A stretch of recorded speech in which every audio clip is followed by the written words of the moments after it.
Selamat datang di Bayu Mahesa 11. Kali ini, saya akan ajarkan kamu hypnotic selling, atau cara berjualan dengan teknik hipnotis. Dan tentunya, materi ini saya kemas dalam sebuah cerita agar kamu bisa enjoy dan lebih mudah paham dalam belajar.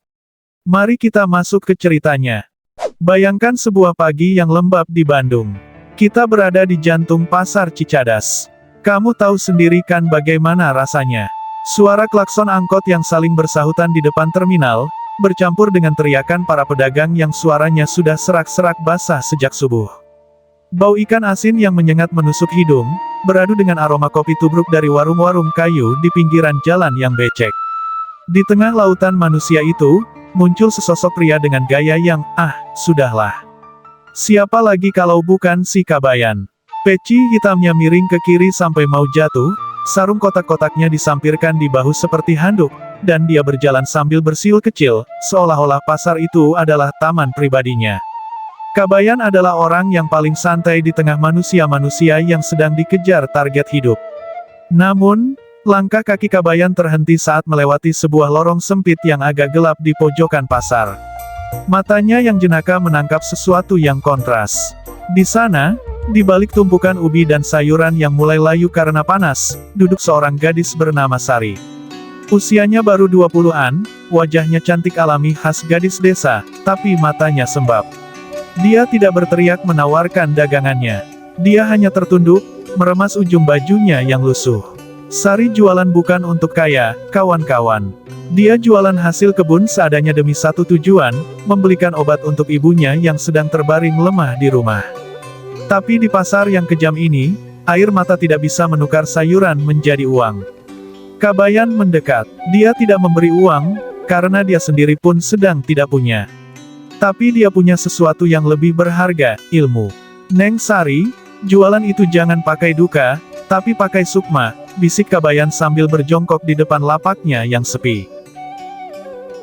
Teknik satu pacing dan leading, menyelaraskan frekuensi. Sari mendongak, bingung. Kabayan mengambil seikat kangkung yang sudah agak lemas. Neng, lihat itu, Kabayan menunjuk seorang ibu-ibu yang lewat dengan wajah ketus, tangan kanannya menjinjing tas belanjaan berat sampai bahunya miring. Dia itu lagi capek, lagi kesel karena harganya pada naik. Kalau kamu tawarin, beli ubi Neng, dia bakal lewat gitu aja karena otaknya lagi dalam mode bertahan. Kamu harus pakai teknik pacing dan leading. Kabayan mulai menjelaskan dengan gaya bercerita.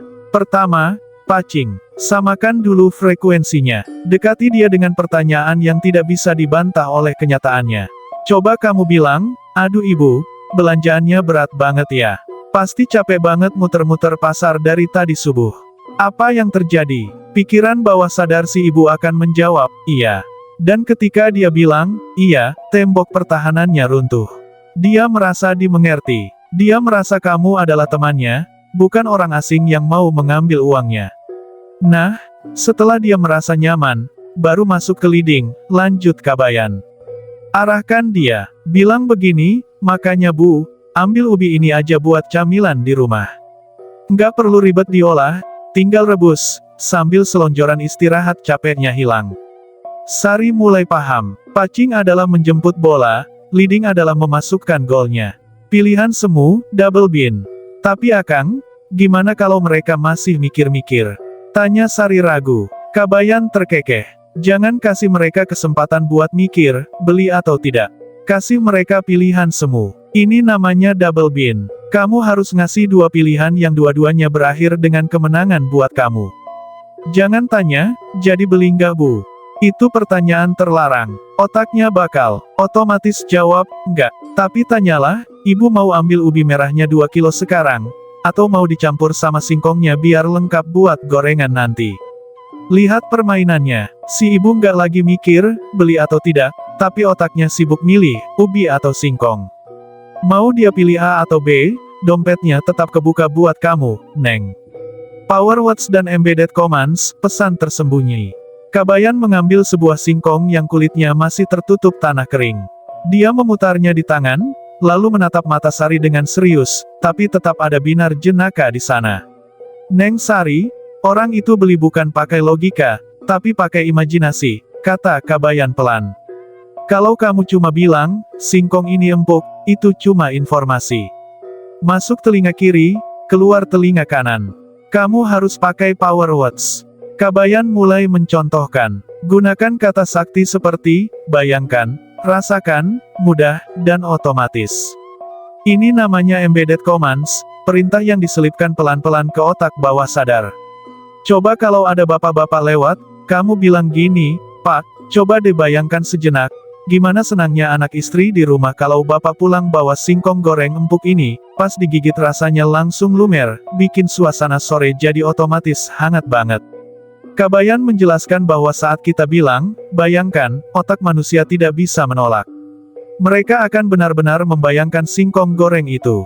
Dan saat mereka sudah membayangkan kenikmatannya, rasa lapar akan mengambil alih logika mereka. Mereka tidak lagi membeli singkong, mereka membeli kebahagiaan sore hari bersama keluarga. Teknik 4 yes set pola, ya, yang menghipnotis. Dan ini yang paling pamungkas, Neng. Kabayan berdiri, merapikan sarungnya yang melorot.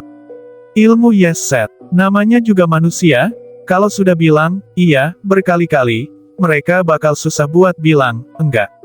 Kabayan menyuruh Sari memperhatikan seorang pria parubaya yang tampak ragu-ragu di depan lapak seberang.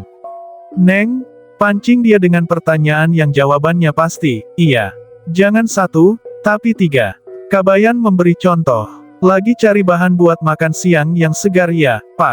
Pasti dijawab, iya. Pasti pengennya yang barangnya bagus tapi harganya tetap bersahabatkan. Pasti dijawab, iya. Bapak tipe yang kalau belanja pengennya sekali jalan langsung lengkap ya. Pasti dijawab, iya. Nah, Kabayan berbisik penuh kemenangan. Begitu dia sudah mengangguk 3 kali, tawarkan produkmu sebagai solusi keempat. Otaknya sudah dalam, jalur hijau. Saat kamu bilang, kalau gitu, ubi madu ini solusinya buat Bapak, mau dibungkus sekarang, tangannya bakal otomatis merogoh dompet sebelum logikanya sempat protes. Hari pun beranjak siang, matahari mulai menyengat atap-atap seng pasar Cicadas. Sari, yang tadi pagi hampir menyerah dan ingin pulang sambil menangis, kini kewalahan melayani pembeli. Ajaib, lapaknya yang pojok dan gelap itu sekarang justru jadi yang paling ramai. Orang-orang pulang dengan senyum, merasa menang karena mendapatkan solusi dari Sari, padahal Sari baru saja menerapkan ilmu hipnotis dari si Kabayan, 2 minggu telah berlalu. Matahari pagi kembali menyinari atap-atap seng pasar Cicadas.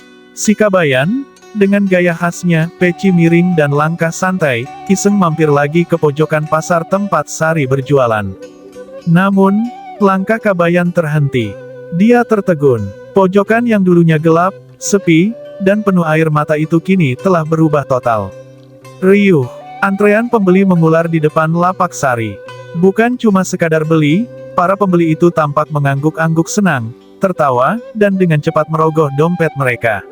Sari sudah tidak lagi tertunduk, dia berdiri tegak, matanya berbinar penuh percaya diri, tangannya lincah membungkus dagangan sambil terus berkomunikasi dengan teknik yang sangat halus.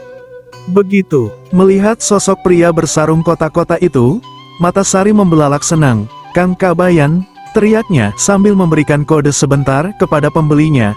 Sari menghampiri Kabayan dengan raut wajah penuh syukur. Kang, lihat, berkat ilmu Akang waktu itu, sekarang dagangan Sari selalu habis sebelum zuhur. Ibu di rumah sudah sehat, obatnya tidak pernah putus lagi. Terima kasih banyak ya, Kang. Kabayan terkekeh. Dia menggaruk kepalanya yang tidak gatal. Ah, Neng Sari, Akang mah cuma perantara. Sebenarnya Akang juga harus berterima kasih. Sari bingung, berterima kasih sama siapa? Kang, Kabayan tersenyum lebar. Senyum sumringah yang benar-benar tulus. Kita harus berterima kasih juga sama channel Bayu Maesa 11. Karena dari situ Akang dapat banyak ilmu buat menjalani hidup dan cara jualan yang cerdas. Tanpa ilmu dari channel itu, Akang mungkin cuma jadi pengangguran selengean selamanya. Sari tertawa kecil. Wah, bener Kang, Sari bakal subscribe dan tonton terus biar makin jago. Kabayan pun mengangguk mantap. Dia membetulkan pecinya, lalu berjalan menjauh meninggalkan keramaian pasar. Sambil bersiul riang, dia melangkah pergi, merasa bahagia karena satu ilmu kecil telah mengubah hidup seseorang.